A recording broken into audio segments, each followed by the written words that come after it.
Hi dears, welcome back. ನಾನು cilia. ಇವತ್ತಿನ ವಿಡಿಯೋದಲ್ಲಿ ಮನೆ ಒರೆಸುವ ಮೋಪನ್ನು ಮನೆಯಲ್ಲೇ ಸುಲಭವಾಗಿ ಯಾವ ರೀತಿ ಮಾಡೋದು ಅಂತ ನೋಡೋಣ. ಅಂಗಡಿಯಲ್ಲೆಲ್ಲ ಸಿಗುವಂತಹ ಅದೇ ರೀತಿಯ ಮೋಪನ್ನು ನಮಗೆ ಈಸಿಯಾಗಿ ಮಾಡ್ಬೋದು. ಹಳೇ ಒಂದು ಟೀ ಶರ್ಟ್ ಇದ್ದರೆ ಸಾಕು. ನನ್ನ ಈ ವಿಡಿಯೋ ನೋಡ್ತಿದ್ದಂಗೆ ನಿಮಗೆ ಇಷ್ಟ ಆದರೆ ಪ್ಲೀಸ್ ಲೈಕ್ ಮಾಡಿ, ಶೇರ್ ಮಾಡಿ, ನನಗೆ ಕಮೆಂಟ್ ಮಾಡಿ. ಮೋಪ್ ಮಾಡಲಿಕ್ಕೋಸ್ಕರ ನಮಗೆ ಬೇಕಾದ ಐಟಮ್ಸ್ ಅಂದರೆ ಫಸ್ಟಿಗೆ ಒಂದು ಸೀಸರ್ ಬೇಕು, ಕತ್ತರಿ, ಮತ್ತು ಇದೇ ರೀತಿ ಒಂದು ಸ್ಟಿಕ್ ಬೇಕು. ಹಳೆ ಮೋಪದ್ದು ಸ್ಟಿಕ್ ಆದರೂ ಆಗುತ್ತೆ, ಇಲ್ಲಾಂದರೆ ಮೋಪು ನಮಗೆ ಯೂಸ್ ಮಾಡಲಿಕ್ಕೆ ಬೇಕಾದಷ್ಟು ಉದ್ದದ್ದು ಒಂದು ಸ್ಟಿಕ್ ಇದ್ದರೂ ಸಾಕು. ಮತ್ತು ಒಂದು ಹಳೆಯ ಟೀ ಶರ್ಟ್, ನಾವು ಬಿಸಾಡಲಿಕ್ಕೆ ಇಟ್ಟಿರುವಂತಹ ಒಂದು ಟೀ ಶರ್ಟ್ ಸಾಕು. ಬನಿಯನ್ ಟೈಪ್ ಕ್ಲೋತಲ್ಲಿ ನಾವು ಮಾಡಿದರೆ ತುಂಬ ಒಳ್ಳೆಯದು. ಬೇರೆ ನೀವು ಬೆಡ್ಶೀಟಲ್ಲಿ ಅಥವಾ ಲೆಗ್ಗಿನ್ಸಲ್ಲಿ ಎಲ್ಲ ಮಾಡ್ಬೋದು. ಆದರೆ ಈ ಥರ ಬನಿಯನ್ ಟೈಪ್ ಕ್ಲೋತಲ್ಲಿ ಮಾಡಿದರೆ ಅದು ನೀರನ್ನು ಎಳ್ಕೊಂಡು ಈಸಿಯಾಗಿ ಕ್ಲೀನ್ ಆಗುತ್ತೆ. ಅದಕ್ಕೋಸ್ಕರ ನಾನಿಲ್ಲಿ ಒಂದು ಹಳೆಯ ಟೀ ಶರ್ಟನ್ನು ತಗೊಂಡಿದ್ದೀನಿ. ಅದರ ಕೈಯ ಭಾಗವನ್ನು ನಾವು ಕಟ್ ಮಾಡಿ ತೆಗಿಬೇಕು. ನಾನಿವಾಗ ಟೀ ಶರ್ಟನ್ನು ಮಡಚಿ ಹಾಕಿ ಅದರ ಕೈಯ ಭಾಗವನ್ನು ಮಾತ್ರ, ಆ ಎಕ್ಸ್ಟ್ರಾ ಒಂದು ಸೈಡಲ್ಲಿರುವ ಎಕ್ಸ್ಟ್ರಾ ಭಾಗದಲ್ಲಿರುವ ಆ ಕೈ ಭಾಗವಿದೆಯಲ್ಲ ಅದನ್ನು ಮಾತ್ರ ಕಟ್ ಮಾಡಿ ತೆಗೆದಿದ್ದೀನಿ.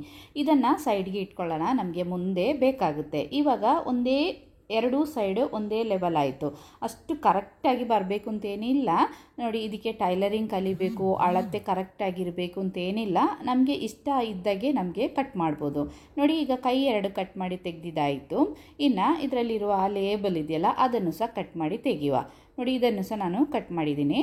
ಇನ್ನು ಸಮ ಅರ್ಧಕ್ಕೆ ನಾವು ಈ ಟೀ ಶರ್ಟನ್ನು ಫೋಲ್ಡ್ ಮಾಡ್ಕೋಬೇಕು. ನೋಡಿ, ಸರಿಯಾಗಿ ಅರ್ಧಕ್ಕೆ ನಾವು ಇದನ್ನು ಫೋಲ್ಡ್ ಮಾಡಬೇಕು. ಸ್ವಲ್ಪ ಸಹ ಹೆಚ್ಚು ಕಮ್ಮಿ ಆಗಬಾರ್ದು. ನೋಡಿ, ನಾನಿವಾಗ ಸರಿ ಅರ್ಧಕ್ಕೆ ಫೋಲ್ಡ್ ಮಾಡಿದ್ದೀನಿ. 4 ಸೈಡ್ ಸಹ ಒಂದೇ ಅಳತೆಯಲ್ಲಿ ಇರಬೇಕು. ಇನ್ನು 1 ಇಂಚು ಅಳತೆಗೆ ಇಲ್ಲಿ ಒಂದು ಲೈನ್ ಮಾಡ್ಕೋಬೇಕು. ಕರೆಕ್ಟಾಗಿ ಲೈನ್ ಆಗಲೇಬೇಕು ಅಂತೇನಿಲ್ಲ. ನಾನಿವಾಗ ಒಂದು ಸ್ಕೆಚ್ ಪೆನ್ ತಗೊಂಡು ಇಲ್ಲಿ ಒಂದು ಲೈನ್ ಹಾಕಿದ್ದೀನಿ. 1 ಇಂಚ್ ಗ್ಯಾಪ್ ನಮಗೆ ಇಲ್ಲಿ ಬಿಡಬೇಕು. ಇನ್ನು ಕೆಳಗಡೆಯಿಂದ ನೋಡಿ, ನಾವು ಫೋಲ್ಡ್ ಮಾಡಿದ್ದೀವಲ್ಲ, ಇಲ್ಲಿ ಕೆಳಗಡೆಯಿಂದ ಒಂದು ಅರ್ಧ ಇಂಚು ಅಳತೆಗೆ ನಾವು ಈ ಟೀ ಶರ್ಟನ್ನು ಇದೇ ರೀತಿ ಕಟ್ ಮಾಡಬೇಕು. ಕಟ್ ಮಾಡ್ತಾ ಬಂದು ಮೇಲೆ ನಾವು ಮಾರ್ಕ್ ಮಾಡಿದ್ದೀವಲ್ಲ ಅಲ್ಲಿವರೆಗೆ ಮಾತ್ರ ನಾವು ಕಟ್ ಮಾಡಬೇಕು. ಅದರಿಂದ ಮೇಲೆ ಕಟ್ ಮಾಡಲಿಕ್ಕೆ ಇಲ್ಲ. ನೋಡಿ, ನಾನು ಇವಾಗ ತೋರಿಸ್ತೀನಿ. ಇಲ್ಲಿ ಬಂದಾಗ ನಾವು ಸ್ಟಾಪ್ ಮಾಡಬೇಕು. ನೋಡಿ, ಒಂದು ಭಾಗ ನಾನು ಇದೇ ರೀತಿ ಕಟ್ ಮಾಡಿದ್ದೀನಿ. ನೋಡಿ, ಈ ಒಂದು ಸೈಜಿಗೆ ಇದ್ದರೆ ಸಾಕು. ಇನ್ನು ಉದ್ದಕ್ಕೆ ಈ ಫುಲ್ ಟೀ ಶರ್ಟನ್ನು ಇದೇ ರೀತಿ ನಾವು ಕಟ್ ಮಾಡಬೇಕು. ಒಂದು ಅರ್ಧ ಇಂಚ್ ಇದ್ದರೆ ಒಳ್ಳೆಯದು, ಅದಕ್ಕಿಂತ ಸ್ವಲ್ಪ ಸಣ್ಣ ಆದರೂ ಪರವಾಗಿಲ್ಲ. ಇದಕ್ಕೇನು ನಾವು ತುಂಬ ಯಾರಿಗೆ ಬೇಕಾದರೂ ಮಾಡ್ಬೋದು. ನಮಗೆ ತುಂಬ ಸುಲಭ ಇದು, ತುಂಬ ಕೆಲಸ ಏನಿಲ್ಲ. ಒಂದು 10 ನಿಮಿಷ ಟೈಮ್ ಇದ್ದರೆ ಸಾಕು. ಒಂದು ಹಳೆ ಟೀ ಶರ್ಟ್, ಒಂದು ಸ್ಟಿಕ್ ಮತ್ತು ಕತ್ರಿ ಇದ್ದರೆ ಸುಲಭವಾಗಿ ಯಾರಿಗೆ ಬೇಕಾದರೂ ಮನೆಯಲ್ಲಿ ಮಾಡ್ಬೋದು. ಇದರಿಂದ ತುಂಬ ಉಪಯೋಗ ಸಹ ಇದೆ. ನಾನು ಅದನ್ನೆಲ್ಲ ನಿಮಗೆ ತೋರಿಸ್ತೀನಿ. ನೋಡಿ, ಇದೇ ರೀತಿ ನಾನು ಅರ್ಧ ಭಾಗ ಈಗ ಕಟ್ ಮಾಡಿದ್ದೀನಿ. ಈ ರೀತಿ ಕಟ್ ಮಾಡಬೇಕು. ಕಟ್ ಮಾಡುವಾಗ ತುಂಬ ಸಪೂರಾಗಿ ಕಟ್ ಮಾಡಬಾರ್ದು, ಅದೇ ತುಂಬ ದಪ್ಪವಾಗಿ ಸಹ ಕಟ್ ಮಾಡಬಾರ್ದು. ಈ ಸೈಜಿಗೆ ಇದ್ದರೆ ಚೆನ್ನಾಗಿರುತ್ತೆ. ನಾನಿವಾಗ ನನ್ನ ಮಗಳಿದು ಒಂದು ಸಣ್ಣ ಟೀ ಶರ್ಟನ್ನು ತಗೊಂಡಿದ್ದೀನಿ. ನೀವು ಸ್ವಲ್ಪ ದೊಡ್ಡವರದು, ಸ್ವಲ್ಪ ದೊಡ್ಡ ಟೀ ಶರ್ಟ್ ಆದರೆ ನಮ್ಮದು ಮೋಪು ಇನ್ನೂ ಸ್ವಲ್ಪ ದೊಡ್ಡದಾಗಿ ಬರುತ್ತೆ. ಸ್ವಲ್ಪ ನೀವು ಟ್ರೈ ಮಾಡುವಾಗ ಸ್ವಲ್ಪ ದೊಡ್ಡ ಟೀ ಶರ್ಟ್, ಹಳೆಯ ಟೀ ಶರ್ಟನ್ನೇ ತಗೊಳ್ಳಿಕ್ಕೆ ಟ್ರೈ ಮಾಡಿ. ನೋಡಿ, ನಾನಿವಾಗ ಇದನ್ನೆಲ್ಲ ಕಟ್ ಮಾಡಿದಾಯಿತು. ಇವಾಗ ಈ ರೀತಿ ಆಗಿದೆ. ಒಂದು ಲಂಗ, ಮಕ್ಕಳಿದೆಲ್ಲ ಒಂದು ಲಂಗ ಥರ ಆಗಿದೆ. ಇನ್ನು ನಾವು ಕಟ್ ಮಾಡಿಟ್ಟಿರುವ ಆ ಟೀ ಶರ್ಟ್ ಪೀಸಸ್ ಇದೆಯಲ್ಲ, ಈ ಥರ ಇಟ್ಕೊಂಡು ಅದನ್ನು ಒಂದು ಸರ್ತಿ ಎಳೆದ್ರೆ ಅದು ಇನ್ನು ಸ್ವಲ್ಪ ಸಿಂಕ್ ಆಗುತ್ತೆ. ನೋಡಿ, ಈ ರೀತಿ ಇದು ನಮ್ಮದು ಮೋಪು ಒಳ್ಳೆ ಕಾಣಲಿಕ್ಕೆ, ಅದೇ ಮತ್ತು ನೀರೆಲ್ಲ ಅದು ಅಬ್ಸರ್ವ್ ಆಗಲಿಕ್ಕೆ ಒಳ್ಳೆಯದು. ಇದೇ ರೀತಿ ಎಲ್ಲ ಪೀಸನ್ನು ಸಹ ನಾವು ಎಳೆದು, ಇದು ಸ್ವಲ್ಪ ಉದ್ದ ಸಹ ಬರುತ್ತೆ. ನೋಡಿ, ಇದೇ ರೀತಿ ನಾವು ಇದನ್ನು ಎಳೆದಾಗ ಎಲ್ಲ ಪೀಸನ್ನು ಸಹ ಇದೇ ರೀತಿ ಎಳೆದು ಈ ರೀತಿ ಮಾಡ್ಕೋಬೇಕು. ನೋಡಿ, ನಾನಿವಾಗ ಎಲ್ಲ ಪೀಸನ್ನು ಹಿಡ್ಕೊಂಡು ಎಳೆದು ಇದೇ ರೀತಿ ಮಾಡಿದ್ದೀನಿ. ಇದು ಮಾಡದಿದ್ರೂ ನಡೆಯುತ್ತೆ, ಆದರೆ ಈ ರೀತಿ ಮಾಡಿದರೆ ಚೆನ್ನಾಗಿರುತ್ತೆ. ಪ್ರತಿಯೊಂದು ಪೀಸನ್ನು ಸಹ ನಾವು ಇದೇ ರೀತಿ ಎಳೆದು ಈ ರೀತಿ ಮಾಡ್ಕೋಬೇಕು. ಇದು ಬನಿಯನ್ ಟೈಪ್ ಕ್ಲೋತ್ ಆದರೆ ಮಾತ್ರ ನಮಗೆ ಈ ರೀತಿ ಎಳೀಲಿಕ್ಕೆ ಸಾಧ್ಯ. ಕಾಟನ್ ಬಟ್ಟೆ ಆದರೆ ಈ ರೀತಿ ಮಾಡಲಿಕ್ಕೆ ಆಗೋದಿಲ್ಲ.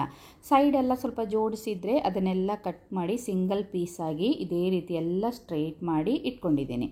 ಇನ್ನು ನಾವು ಅದರ ಕೈ, ಆ ಟೀ ಶರ್ಟ್ ಇದು ಕೈಯನ್ನು ಕಟ್ ಮಾಡಿ ಸೈಡಲ್ಲಿ ಇಟ್ಟಿದ್ದೀವಲ್ಲ, ಅದನ್ನು ನಮಗೆ ಒಂದು ಹಗ್ಗ ಥರ ಮಾಡ್ಕೋಬೇಕು. ಅದಕ್ಕಿಂತ ಮೊದಲು ಈ ಟೀ ಶರ್ಟನ್ನು ನಾವು ಕಟ್ ಮಾಡೋದಕ್ಕಿಂತ ಮುಂಚೆ ಉದ್ದಕ್ಕಿತ್ತಲ್ಲ ಅದೇ ರೀತಿ ಇದನ್ನು ಸ್ಟ್ರೈಟ್ ಮಾಡ್ಕೋಬೇಕು.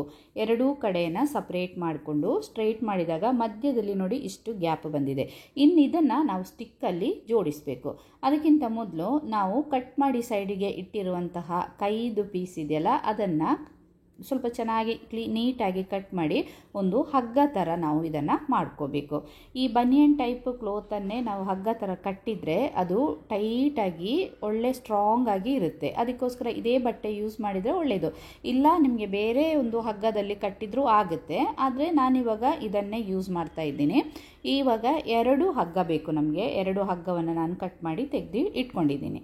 ಇನ್ನು ನಾವು ತೆಗೆದಿಟ್ಟಿರುವಂತಹ ಆ ಸ್ಟಿಕ್ ಇದೆಯಲ್ಲ, ಹಳೆ ಮೋಪ್ ಸ್ಟಿಕ್ ಆದರೂ ಆಗುತ್ತೆ, ನಿಮಗೆ ಯಾವುದಾದ್ರೂ ಒಂದು ಸ್ಟಿಕ್ ಆಗುತ್ತೆ. ಉದ್ದ ಇರುವ ಒಂದು ಸ್ಟಿಕ್ಕನ್ನು ತಗೊಂಡು ಈ ತುದಿ ಭಾಗದಲ್ಲಿ ಇಟ್ಟು ಇದನ್ನಿನ್ನು ಟೈಟಾಗಿ ನಾವು ಫೋಲ್ಡ್ ಮಾಡ್ಕೋಬೇಕು.